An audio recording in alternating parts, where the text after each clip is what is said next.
Boa noite, está começando mais uma edição do Cafezinho, a sessão de entrevistas do Café História TV.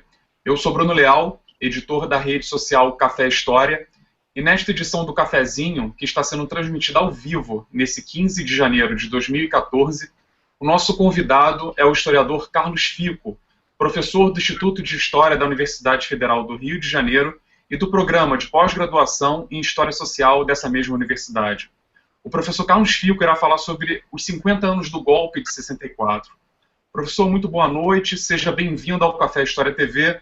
É um prazer recebê-lo mais uma vez em nossa rede. Boa noite, Bruno. O prazer é meu. Eu gosto muito de fazer esse trabalho com vocês do Café História, em associação com o blog Brasil Recente. E realmente esse ano a gente vai estar muito ocupado com muitas palestras, muitos eventos sobre esses 50 anos do golpe. E claro que a gente não tem condições de atender a todos, e por isso é muito legal, muito especial que a gente possa fazer transmissões ao vivo e deixar gravados e responder perguntas.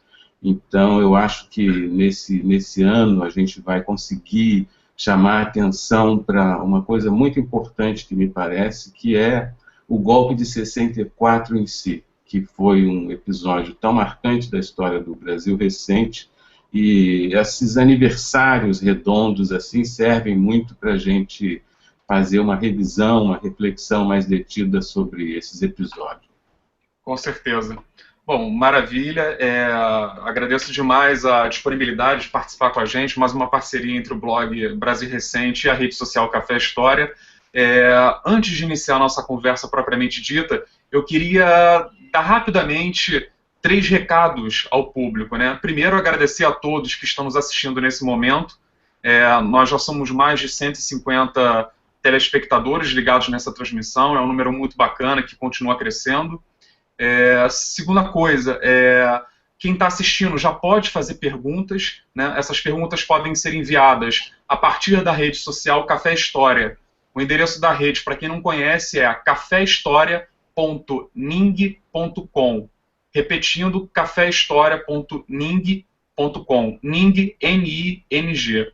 E, finalmente, um último recado.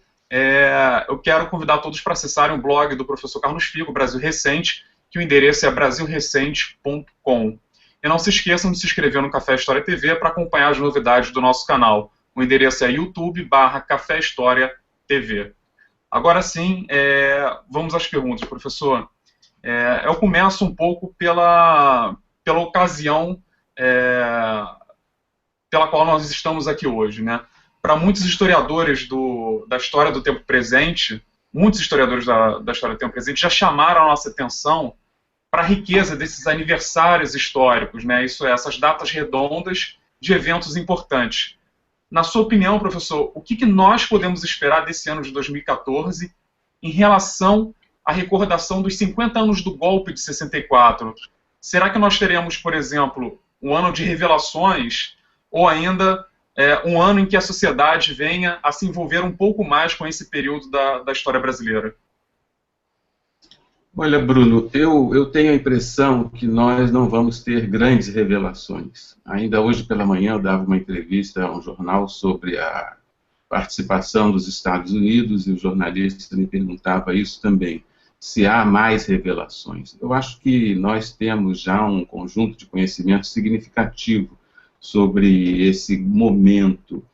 Por isso é que eu acho que esses 50 anos podem servir não para a gente conseguir encontrar alguma coisa de bombástico, de inovador, em termos de conhecimento factual. No entanto, a gente precisa ressignificar o golpe de 64. Muita gente, muitos estudiosos do regime militar, veem o golpe de 64 apenas como o evento que inaugurou o regime militar, esquecendo de analisar a importância imanente do golpe, a importância do evento em si. Uma das coisas que a gente chama atenção e que muitas vezes as pessoas se surpreendem quando a gente fala, é que quando o golpe foi dado, evidentemente não estava prevista a ditadura militar. Diversas lideranças civis e militares também, que participaram do golpe, não estavam prevendo em absoluto que houvesse a instituição de um regime militar tão duradouro. Inclusive, se previa a realização de eleições presidenciais em 1965. Portanto, é preciso que a gente pense bem nisso, qual o significado do golpe em si, não vê-lo apenas como um regime, como um episódio que inaugurou o regime militar, e essa perspectiva abriria a possibilidade da gente pensar uma porção de coisa importante, como, por exemplo, o fato de que houve um apoio significativo da sociedade ao golpe, né? Então, não foi um episódio em que uma porção de militares desarvorados saíram para destituir o presidente sem ter mais a ver, inaugurando o regime militar. Não, o golpe tem um significado imanente, um episódio que deve ser considerado em si mesmo, como se a gente pudesse fazer um exercício assim, olha, vamos estudar o golpe sem saber, sem considerar que nós sabemos que ele foi o estopim de um regime de 21 anos. As pessoas, naquele momento, não sabiam disso. Então, eu acho que a gente não vai ter grandes revelações factuais, mas a gente pode aproveitar esse aniversário para refletir mais detidamente sobre essas questões, algumas delas muito delicadas, como chamar a atenção para o fato de que setores da sociedade, setores significativos, apoiaram a derrubada do João Goulart. Perfeito. Eu tinha comentado, então, que 2004 marcou os 40 anos do golpe. E aquela ocasião, me lembro muito bem, ela foi marcada por lançamento de livros, de dossiês, seminários, uma série de outros eventos sobre o assunto. Será que nós teremos um momento de recordação muito diferente daquele que nós vivemos há 10 anos? Em outras ocasiões, o senhor mencionou que hoje nós conseguimos, por exemplo, falar de determinados tabus. Que tabus seriam esses, né, que a gente não conseguia, ou pelo menos não falava tanto há 10 anos, e que hoje isso já é mais permitido, principalmente em termos historiográficos? Isso é bem interessante mesmo, Bruno. Eu me lembro que em 94, nos 30 anos do golpe, muito pouca gente se interessava pelo tema, ia aos nossos seminários, e isso mudou drasticamente em 2004, nos 40 anos do golpe, como você lembrou. E naquela ocasião já se iniciaram os debates sobre isso que eu tenho chamado de temas delicados ou tabu, especialmente naquele momento a discussão sobre a luta armada, a crítica que se possa fazer à luta armada, e eu também me lembro que houve muita celeuma na imprensa sobre a discussão da democracia. Até que ponto, por exemplo, a esquerda era ou não era democrática, João Goulart planejaria dar um golpe, o golpe de 64 foi um golpe preventivo. Então, essas questões todas começaram a surgir já em 2004 e vêm se avolumando com pesquisas nesses últimos 10 anos. A gente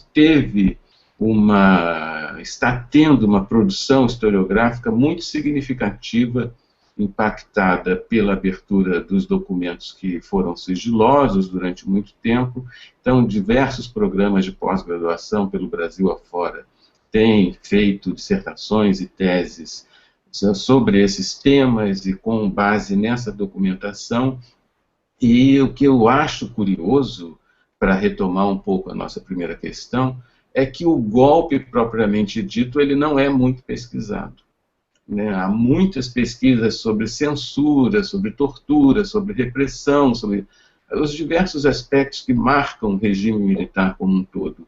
Mas a análise propriamente do golpe de 64, ela não desperta muito interesse entre os pesquisadores mais jovens. Então, eu acho que nesse momento, nos 50 anos do golpe, a gente pode sim retomar essa reflexão, porque eu acho extremamente necessário. Eu tenho dito que o golpe de 64 é o evento-chave para a gente entender a história do Brasil recente, por conta de uma característica importante, que é a seguinte: será que a sociedade brasileira aceita ainda, como aceitou em 64 de algum modo, soluções autoritárias para os seus problemas? Porque é muito fácil a gente ter uma perspectiva assim de vitimização. A sociedade foi vítima de militares que deram golpe, etc, etc. Mas a questão do apoio que houve de alguns setores ao golpe nos permite refletir sobre isso. De algum modo, a imprensa, a Igreja Católica, diversos setores da opinião pública, grande parcela da classe média urbana aceitou uma solução autoritária. Então, se a gente pensar o golpe em si, a gente vai ter oportunidade de pensar essa tradição do pensamento autoritário brasileiro. Perfeito. E ainda sobre uma dessas questões, né, me chamou muita atenção essa questão das expectativas que militares, instituições da sociedade civil, imprensa e até mesmo intelectuais tinham em relação ao golpe na época, né? Hoje nós vemos o golpe, por toda razão, como o momento inaugural de uma ditadura que durou mais de 20 anos.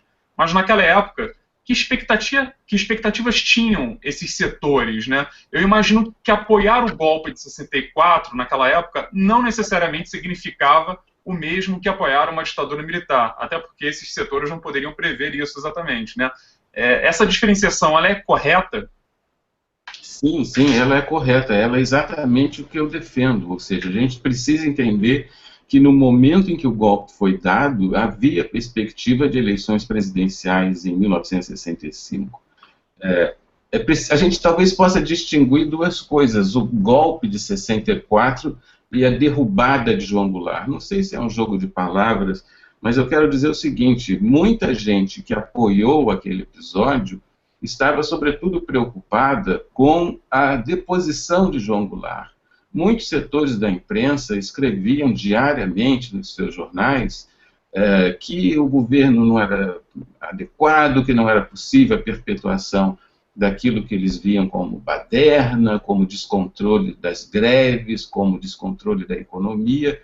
Então havia esse empenho de afastar João Goulart, e esse afastamento foi feito contrariamente à Constituição, não foi o impeachment, e, portanto, houve um golpe. Mas essas pessoas não estavam, digamos, decididas a instaurar um regime militar que duraria tantos anos. E, por exemplo, a eleição do primeiro presidente militar, o Castelo Branco, o general Castelo Branco, que se tornaria marechal, foi obtida do Congresso Nacional, depois que vários parlamentares foram afastados, e mediante um acordo com Juscelino Kubitschek, que era candidatíssimo a presidente em 65. E Castelo disse para Juscelino Kubitschek que garantia a realização das eleições de 65. Portanto, havia essa expectativa. Lacerda era candidato e, enfim, todos apostavam nas eleições presidenciais de 65. Então, uma coisa muito interessante é a gente pensar como é que o golpe se transformou em ditadura. Houve aí um processo, uma caminhada que se inaugura com o afastamento de João Goulart, mas que vai passando por diversos episódios até que fica claro que se trata mesmo de uma ditadura. Por isso é que eu falo em golpe civil-militar e em ditadura militar. Sim. E ainda em relação a isso, a gente teve um caso bem interessante em 2013, né? Isso não aconteceu há muito tempo, do jornal O Globo, né? Fazendo uma espécie de meia-culpa em relação ao editorial que havia apoiado o golpe em 64, né?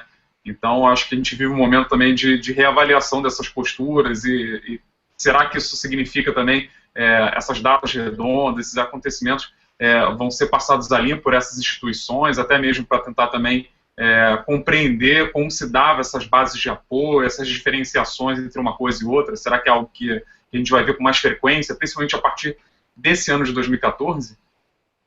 Eu não sei, eu tenho tenho dúvidas em relação a isso. Há muitas pessoas que atuaram em 64, inclusive, já não estão mais entre nós, morreram, né?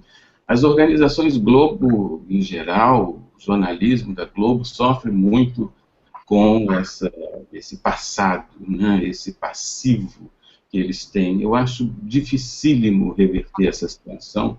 Não sei se aquele editorial foi exatamente produtivo, porque, enfim, é tão conhecido o apoio que o jornalismo das organizações Globo deu ao regime militar.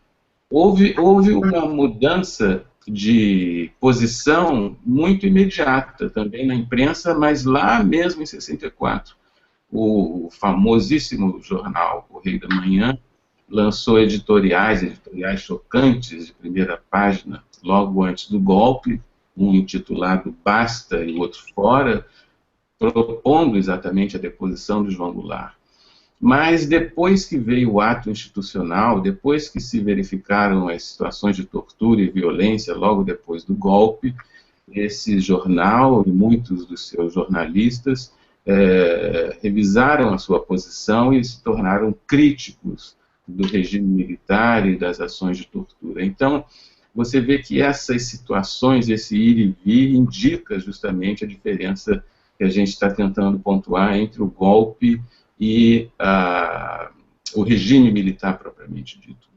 É verdade. E eu lembro que há pouco tempo eu fui ao cinema, eu vi o documentário sobre o Sobral Pinto, não sei se você ouviu também, e no documentário o Sobral, ele, diante das câmeras, ele fala, olha, eu apoiei o golpe, mas logo depois eu vi que não era nada daquilo que eu esperava, não atingiu minhas expectativas, e eu passei a criticar, tanto que ele se tornou um dos principais advogados de vários torturados e desaparecidos políticos, né? Enfim, se tornou também uma oposição ao golpe. Então, com certeza faz todo sentido essa diferenciação entre o momento do golpe e aquilo que vem depois, né?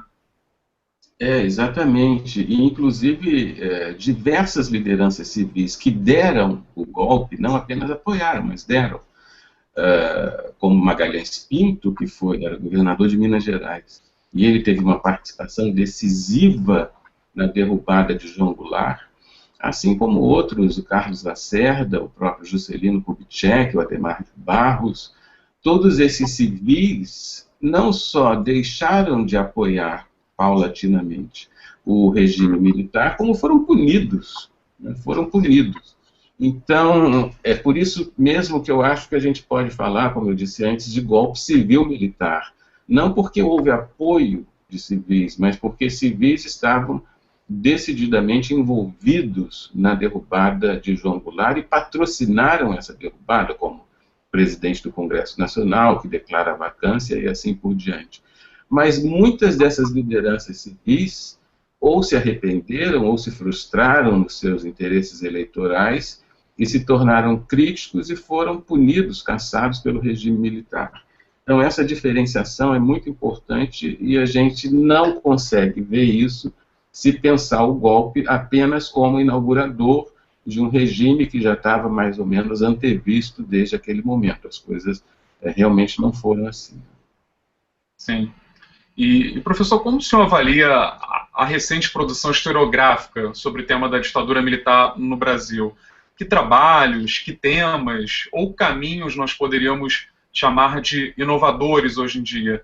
Eu vejo muita gente, por exemplo, defendendo que há poucos trabalhos sobre a direita ou ainda sobre os militares. O senhor concorda com isso? E mais uma coisa, ainda há muita documentação inédita para ser explorada sobre o assunto? Existe, começando pela última parte, existe muita documentação. Eu avalio que nós não conseguimos pesquisar no máximo 30% dessa documentação.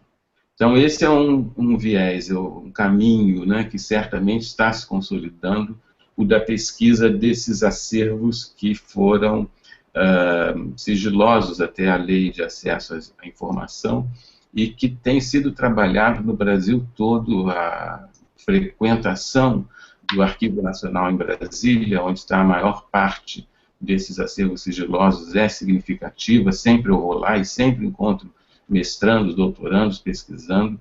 Então, e já há pesquisas publicadas, e até em forma de livros, com base nesse acervo. Então, a documentação interna da ditadura militar tem constituído um veio historiográfico muito importante.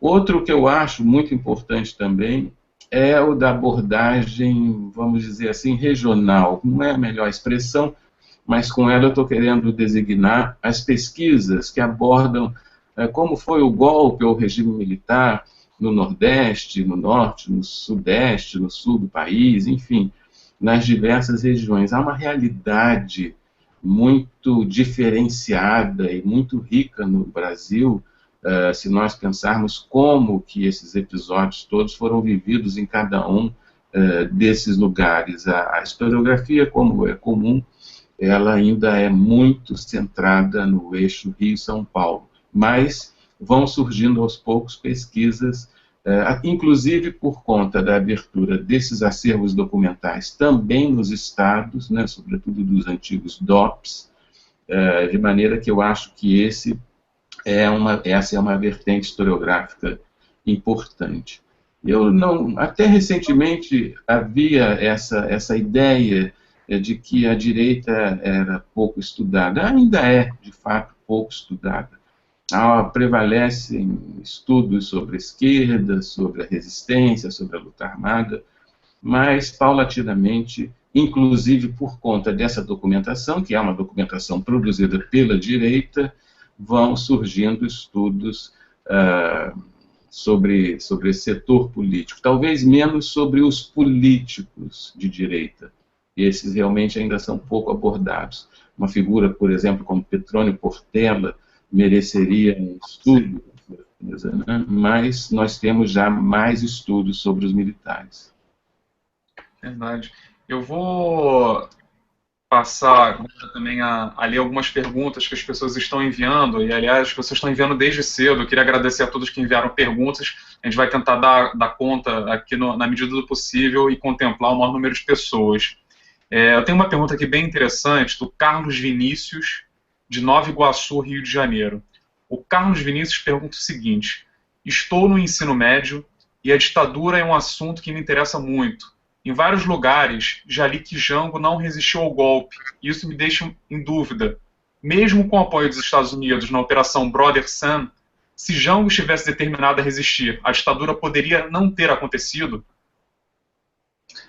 Olha, Carlos, a gente sabe, você sabe, como historiador, como professor, que nós não deveríamos fazer especulações contrafactuais, né? Se isso tivesse acontecido, como teria sido? Mas ninguém resiste, a verdade é essa, a fazer essas especulações. Eu já pensei muito sobre essa questão. No dia do golpe, estava à disposição do presidente um pequeno número de aviões de caça, e um dos militares que estavam ainda leais ao governo fez um sobrevoo sobre as tropas de Mourão Filho, lá na região de Areal, perto de Juiz de Fora, voltou aqui para a base aérea de Santa Cruz, no Rio, e viu que tinha condições de resistir. Bastaria ele autorizar a decolagem de alguns desses caças e não precisaria nem matar ninguém, bastaria metralhar ali as redondezas, certamente isso inauguraria pelo menos uma negociação. O fato de João Goulart não ter resistido é um fato significativo, sim, e em grande medida essa não resistência se deve ao conhecimento que o presidente João Goulart teve do apoio norte-americano. No dia 1º de abril, o Afonso Arinos de Melo Franco mandou o seu amigo Santiago Dantas avisar João Goulart de que os Estados Unidos reconheceriam um governo alternativo ao dele. Portanto, isso deve ter pesado muito. Goulart já era um pacifista, nunca pensou na ideia de resistência militar, mas esse elemento do apoio norte-americano me parece que é bastante importante para a gente entender por que ele jogou a toalha, por assim dizer, com tanta facilidade, inclusive surpreendendo a todos, porque toda a direita, todos os golpistas esperavam uma resistência muito, muito longa. Certo. A Shirley da Silva Oliveira, de Juiz de Fora, Minas Gerais, ela pergunta o que a historiografia menos estudou do período e qual o motivo de sua opinião. Acho que a gente já passou um pouco por isso, né? A gente conversou sobre a direita, enfim, sobre essas documentações que estão saindo. Então, obrigado, Shirley, pela pergunta. Eu vou passar para uma outra pergunta que vem de Goiás, do Danilo. Ele pergunta, professor, existe documentação suficiente para levar à condenação de militares que se encontram vivos e que fizeram parte da ditadura militar? Né? Existe documentação abundante sobre tortura, relatos, denúncias, mas você sabe que em 1979 foi aprovada uma lei de anistia que perdoou os militares. E essa lei foi confirmada pelo Supremo Tribunal Federal poucos anos atrás, em 2010, me parece, ou 2011.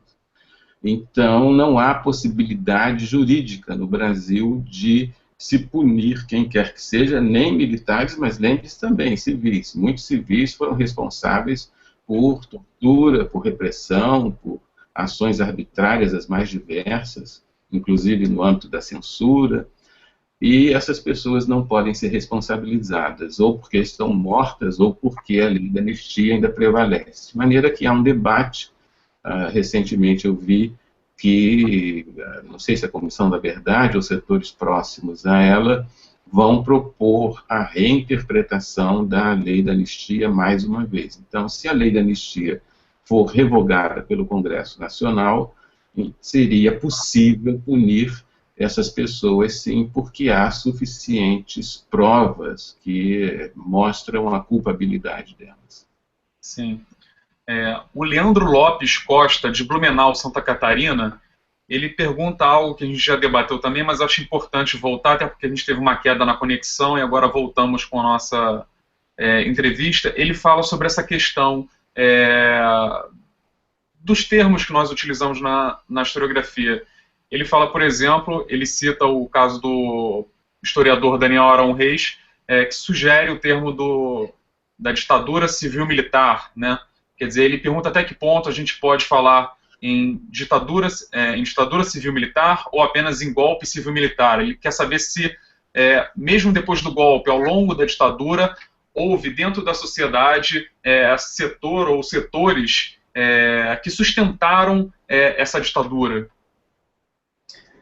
Olha, Leandro, o golpe, eu acho que nós devemos sim chamar de civil-militar, mas não porque houve apoio de civis. O que eu penso é que a natureza dos fenômenos históricos deve ser definida pela atuação dos sujeitos que estão ali envolvidos. Então, o golpe, ou seja, a derrubada do presidente, um golpe de Estado, ele foi dado por quem? Ele foi dado por militares e foi dado por civis também. Foi dado decisivamente por civis, a gente já mencionou aqui antes, não sei se você estava assistindo, por exemplo, a participação do Magalhães Pinto, que tudo indica tinha inclusive conexão com o governo norte-americano. Então é indiscutível que o golpe foi civil-militar, porque ele, em sua natureza, tem a participação de sujeitos históricos civis. Então, isso me parece que é indiscutível. Agora, a ideia de chamar a ditadura de civil-militar me parece equivocada, porque é justamente o que eu falava no início, quando o golpe foi dado, não estava prevista a ditadura, que eu chamo apenas de militar. Justamente esses civis que deram o golpe foram sendo paulatinamente afastados exatamente pelos militares. Um dos momentos mais decisivos foi quando o general Costa Silva se proclamou comandante supremo revolucionário e impôs as punições, as cassações de mandato, as primeiras punições do regime. E depois também, quando Castelo Branco prorrogou o seu mandato, impedindo, inviabilizando as eleições presidenciais de 65, e finalmente, nessa minha cronologia, que marca o processo que vai do golpe até a ditadura militar, finalmente eu ia dizendo o ato institucional número 2, que já vai ser em outubro de 65, que reabre a temporada de punições. Nesse momento é indiscutível que quem manda são os militares. A partir daí eu acho que se trata indiscutivelmente de um regime militar. Por isso eu prefiro chamar golpe civil-militar e ditadura militar apenas. Tá certo. Eu vejo que realmente esse é um tema que está se sobressaindo aqui nas perguntas que a gente recebe, muita gente tentando compreender a diferença entre esses termos, entre golpe civil-militar e ditadura civil-militar, como nós devemos abordar. Então, acho que a gente está conseguindo atender a curiosidade aqui de muitos telespectadores. Tem uma pergunta, uma outra aqui interessante, acabou de chegar, do Cássio Borges. O Cássio mora em João Pessoa, na Paraíba, e ele pergunta, professor, como o senhor vê a atual produção historiográfica sobre ditadura militar produzida fora do eixo sul-sudeste? Cássio, é exatamente o que a gente falava agora há pouco, é uma vertente historiográfica importante. Em grande medida isso acontece graças aos programas de pós-graduação que existem no Brasil afora, o que é ótimo, né, porque nós temos então a possibilidade de conhecer como é que o golpe e a ditadura se realizaram nesses outros lugares, e há diferenças significativas. Os episódios que aconteceram no Nordeste foram muito brutais, muito violentos. Episódios que aconteceram no Rio Grande do Sul foram marcantes também e diferenciados, e assim por diante. Então, há uma vertente historiográfica muito significativa que repousa, por exemplo, muito na história oral, repousa também na abertura dos documentos das antigas delegacias de ordem política e social, os DOPS, e na documentação que está em Brasília também. A documentação que está em Brasília é interessante porque ela diz respeito a todo o Brasil. Então, esse sistema de espionagem, esses órgãos de informações, eles se espalhavam pelo Brasil todo e, portanto, é possível ver como determinada questão, determinado aspecto, repercutia nessa ou naquela região. Acho que essa vertente da historiografia, ela é muito importante e vai florescer muito nos próximos anos, com certeza. Uhum. Bom, o Leandro Luns, de Vargem Alta, Espírito Santo, ele pede para, professor, o senhor pode falar um pouquinho sobre a participação dos estudantes das universidades federais à época da ditadura militar? Posso, Leandro. Inclusive, aí você tem uma diferenciação regional interessante, né? Porque há lugares em que havia movimento estudantil de direita, que é uma coisa pouco conhecida, não é? Houve episódios de estudantes que apoiaram o golpe de 64. Então, isso é bastante desconhecido e tem vindo à tona graças a essas pesquisas regionais. O movimento estudantil, no entanto, em geral, ele se contrapôs ao golpe de 64. Uma das cenas mais dramáticas do golpe foi o incêndio do prédio da UNE, ali no Flamengo, aqui no Rio de Janeiro. É uma imagem marcante e indica muito como o movimento estudantil e os estudantes, eles eram vistos realmente pela direita como inimigos. Aliás, um aspecto que eu tenho chamado a atenção também, se me permite, Leandro, uma carona aí na tua pergunta, é em relação à violência. Muitos analistas indicam que o golpe se resolveu com uma batalha de telefonemas, né? Como se o golpe fosse uma coisa assim muito tranquila, o lar não resistiu, então os militares trocaram alguns telefonemas, se entenderam e pronto, tomaram o poder. Na verdade, houve violência. Houve muita violência no Nordeste, como eu já disse, e as mortes que houve, pelo menos as 4 mortes registradas que nós temos, são de estudantes. Estudantes que se manifestaram contra a deposição do governador Miguel Arraes no dia 1º de abril, logo depois do golpe, e estudantes aqui no Rio de Janeiro, aqui no Largo do Caco, protestavam contra o golpe. Largo do Caco é onde fica o centro acadêmico da Faculdade de Direito, na Praça da República, aqui no Rio de Janeiro. Eles se reuniram lá para protestar contra o golpe, e um grupo clandestino chamado Comando de Caça aos Comunistas matou 2 estudantes. Então houve violência, não só violência institucional, como houve derramamento de sangue. Alguém poderá dizer, mas foram só 4, bem, não se pode contabilizar a morte das pessoas. Então essa tese de que o golpe de 64 faz parte dessa história incruenta, não violenta do Brasil, é uma tese falsa e, como o Leandro está lembrando, as primeiras vítimas foram os estudantes. Tá certo. Encaminhando já aqui para o nosso fim, tentar dar conta ainda de algumas perguntas. O João Teófilo, ele diz que é estudante mestrando da PUC, São Paulo, e ele pergunta: professor, como o senhor avalia a atuação dos meios de comunicação atualmente nos debates em torno da ditadura, sobretudo a partir das discussões suscitadas a partir da instauração da Comissão da Verdade? Que tipos de significados estão se atribuindo aos acontecimentos nesse passado recente?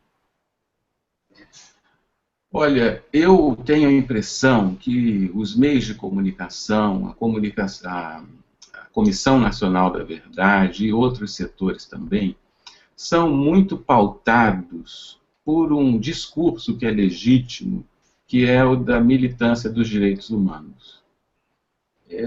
No entanto, eu acho que isso é um problema, porque dá a impressão, esse discurso, de que a sociedade inteira foi vítima de militares desarvorados que saíram por aí torturando todo mundo. E o que é desagradável, o que é difícil, o que é delicado lembrar, é que houve apoio de alguns setores da sociedade, não só ao golpe, como à ditadura militar também. Então, eu acho que nós conseguiríamos enriquecer mais a discussão se não tivéssemos uma leitura romantizada, uma leitura heroificante, em que se buscam bandidos e mocinhos. A gente precisa entender que um regime como o que houve no Brasil, nesses 21 anos, de 64 a 85, não se sustentaria sem apoio, algum tipo de apoio. Em grande medida, o apoio da imprensa, inclusive.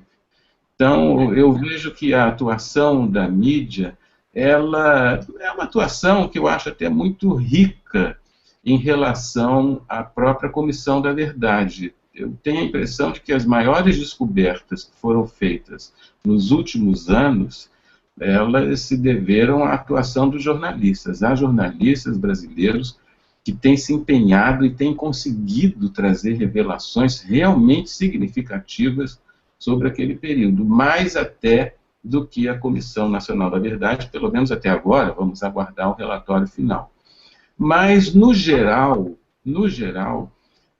prevalece uma leitura romantizada. Talvez seja uma exigência exagerada a gente cobrar uma reflexão muito apurada, muito crítica, porque é claro que esses eventos a gente chama de eventos traumáticos, né, esses eventos muito violentos, eles sempre inauguram esses processos que são mais ou menos naturais, de buscar culpabilidades e tentar, de alguma maneira, configurar um espaço em que se pode ver com clareza quem está de um lado, quem está do outro. Mas existem muitas regiões de sombra, muitas áreas cinzentas, muita interpenetração entre setores que apoiavam e não apoiavam a ditadura. Então, essa reflexão mais sofisticada, eu acho que é uma tarefa importante para os historiadores, sobretudo para os jovens pesquisadores, não embarcarem nessa leitura romântica de bem e mal, mas procurarem uma reflexão sofisticada sobre esse episódio tão terrível da nossa história. Eu aproveito essa deixa, essa questão da Comissão da Verdade. Eu vi há pouco tempo uma matéria no jornal o Globo falando da atuação da Comissão da Verdade aqui no Rio de Janeiro, de como essa Comissão da Verdade do Rio estava tentando envolver um pouco mais a sociedade nessa discussão, né? E uma das maneiras que eles encontraram de fazer isso era enviar estagiários ou pesquisadores até as escolas públicas do Rio de Janeiro para conversar com professores e alunos, né? Quer dizer, será que as outras comissões estão conseguindo envolver a sociedade nesse assunto, nessa discussão? Eu acho que, infelizmente, não. Essas iniciativas de escola e tudo mais são interessantes, são importantes. Mas eu tenho a impressão que a Comissão Nacional da Verdade teria conseguido envolver a sociedade brasileira nessa discussão se tivesse adotado uma outra estratégia, uma estratégia que não estivesse colada a esse discurso prevalecente que eu mencionei, dos direitos humanos, que é um discurso legítimo, mas que é muito, muito estreito em relação à vitimização, né? Como se o evento fundamental do regime militar tivesse sido o confronto entre a luta armada ou a esquerda revolucionária e a repressão. Não foi esse o evento principal. O evento principal, vamos dizer assim, foi essa tentativa do regime militar de controlar integralmente a sociedade brasileira. E uma estratégia que eu acho que teria dado certo é chamar a atenção para o fato de que pessoas comuns foram vítimas também.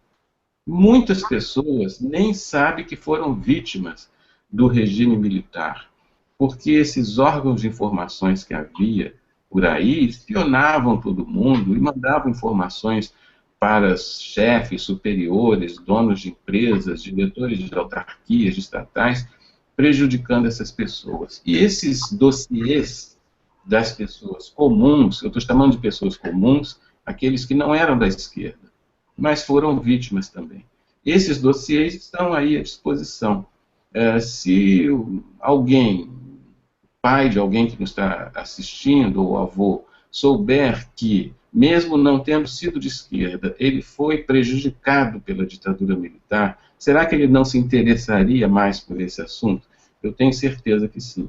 Então, quando a gente fica muito pautado por esse fato de confronto da repressão com a luta armada, como se isso tivesse tomado a sociedade brasileira durante todo o período, a gente não tem condições de ver que a ditadura militar brasileira, na verdade, ela foi muito violenta também em relação às pessoas comuns. Eu acho que essa estratégia de sublinhar, digamos, o impacto no nosso cotidiano, no cotidiano das pessoas que não eram da esquerda durante a ditadura, teria servido para chamar a atenção da sociedade brasileira o quanto ela foi impactada por aquele episódio e, na verdade, talvez nem tenha clareza sobre isso.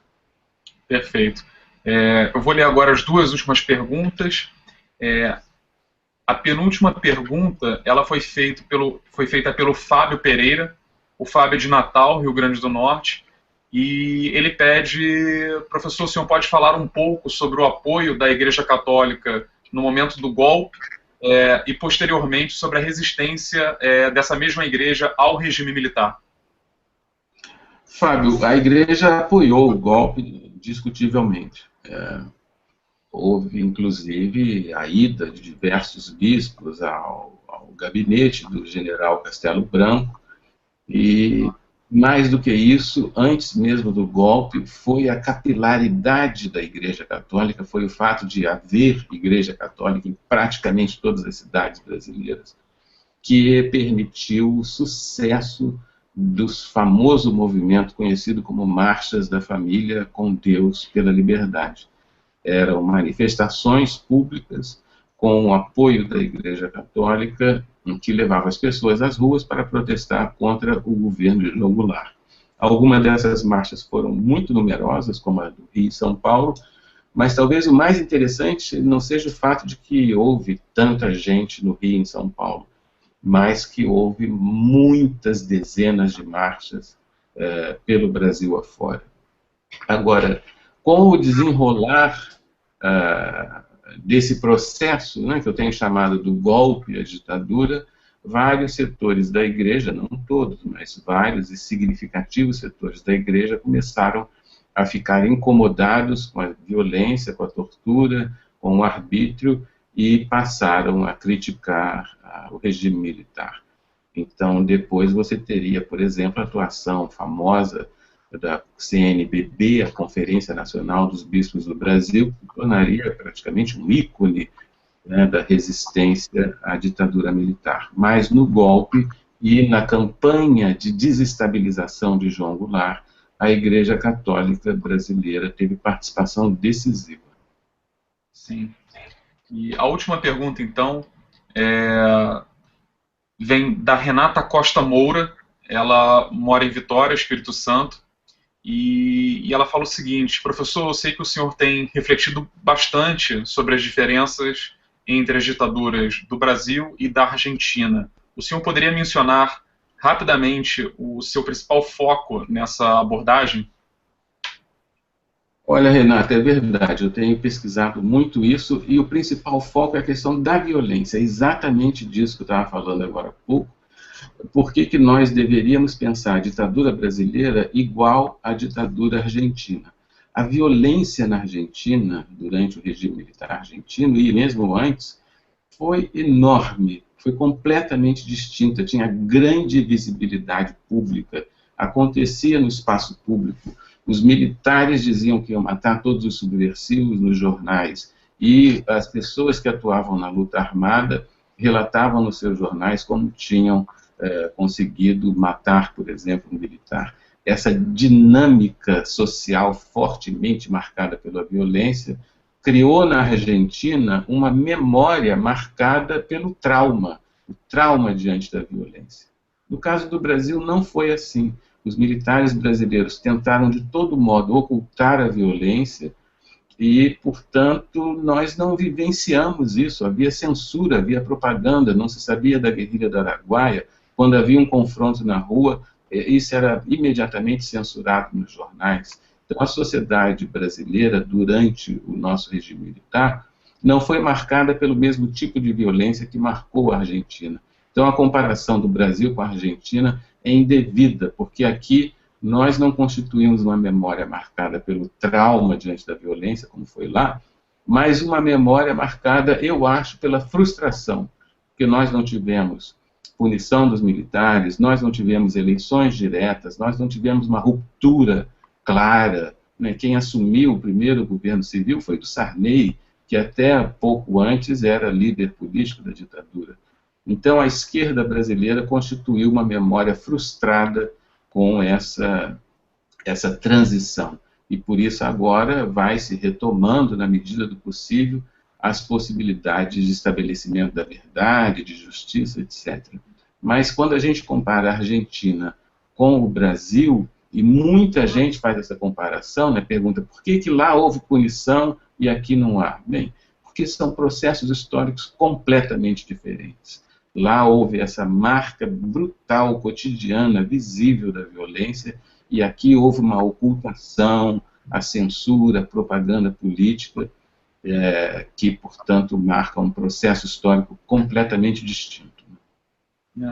E a gente falando sobre fim da ditadura, eu me recordo também em últimos congressos sobre o tema, principalmente história contemporânea, as pessoas começam dentro do campo da história também a debater até quando essa ditadura existiu, né? Qual é o corte, se é 84, se é 85, tem gente que já chega até o final dos anos 80. O senhor trabalha com que tipo de corte desse final da ditadura? Ou isso é algo ainda em aberto, em discussão? Eu acho isso um pouco assim de nominalismo, sabe? Inclusive a própria discussão sobre golpe civil militar e ditadura militar também me parece um certo nominalismo. No sentido nominalista, eu quero dizer assim, como se a gente estabelecendo direitinho o nome da coisa, ou quando nasceu e quando morreu, conseguisse compreender a coisa. A gente não consegue compreender exatamente só porque dá um bonito nome ou porque sabe quando nasceu, quando morreu. Agora, em termos gerais, eu acho que a gente tem que considerar que o regime realmente só acabou quando houve a eleição do presidente civil, apesar de ter sido a frustração que foi, porque não houve eleição direta, o Tancredo Neves, que foi eleito, morreu e assumiu o Sarney. Mas certamente esse processo aí indica uma culminância, uma finalização. Então, para efeitos de periodização meramente formal, eu trabalho com esse período de 64 a 85, como sendo o regime militar. Sim. Bom, eu queria agradecer, eu tenho na minha tela mais quase 50 perguntas, infelizmente a gente não consegue dar conta de todo mundo, né? Então, queria agradecer a todos que enviaram pergunta. A gente está, nesse exato momento, com mais de 230 pessoas acompanhando essa transmissão ao vivo. Então, aqui há pessoas que enviaram perguntas, eu não pude ler, infelizmente, como o Edmar Lourenço, de Assis, São Paulo, o Cristiano, de Fortaleza, no Ceará, o Vinícius Paulo, de Mariana, em Minas Gerais. Deixa eu ver quem mais aqui. O Ricardo Ribeiro, de Vitória, Espírito Santo. Bruno Guimarães, Papagaios, Minas Gerais. Temos Patrícia Dias, de Roraima. Josefa Maria Bezerros, Pernambuco. Enfim, Santa Catarina, Espírito Santo, Sergipe. Chegaram perguntas de todos os cantos do Brasil. Isso é muito legal porque mostra como as pessoas estão interessadas nessa discussão, né? Enfim, a gente vai tentando dar conta delas da melhor maneira possível. Bom, professor, eu agradeço demais a sua disponibilidade, nossa conversa foi muito boa, espero que tenha sido essa a sua sensação também, enfim, queria passar a palavra agora para que o senhor faça um encerramento, enfim, que dê alguns recados, se assim quiser. Ô Bruno, eu que agradeço, eu quero também agradecer a todos que nos assistem, e inclusive dizer o seguinte, como a gente sempre faz, né, Bruno, depois você me manda as perguntas que não foram respondidas, e eu vou comentar todas essas perguntas no blog Brasil Recente. Então, nenhuma das perguntas vai ficar sem resposta, e eu gosto muito de participar dessa atividade, eu acho que tem um alcance muito mais significativo, às vezes, do que um evento acadêmico, que a gente tem 30, 40 pessoas, aqui tem um alcance maior, isso vai ficar gravado, e a gente vai voltar a fazer outras videoconferências como essa, e no blog Brasil Recente, ao longo desse ano de 1964, eu vou gravar pequenos vídeos justamente em relação aos episódios que foram levando até o golpe, e depois do golpe até a ditadura, como eu tenho dito, e o Café História vai divulgar também. Então, esse ano vai ter muita atividade em relação ao período do golpe de 64, do regime militar. Foi um prazer enorme participar, espero que vocês tenham gostado, porque eu gostei muito, sim. Ah, que bom. E esse ano, com certeza, vai ser um ano cheio, né, para quem estuda ditadura militar e golpe. É um ano para ser aproveitado, né? Vai ser um ano cheio, eu já não sei mais quantas viagens eu já marquei até o fim do ano, aqui no Brasil, para fora do Brasil. O interesse por esse tema é muito grande e eu acho que ele tem uma possibilidade que é essencial para o ensino básico, fundamental.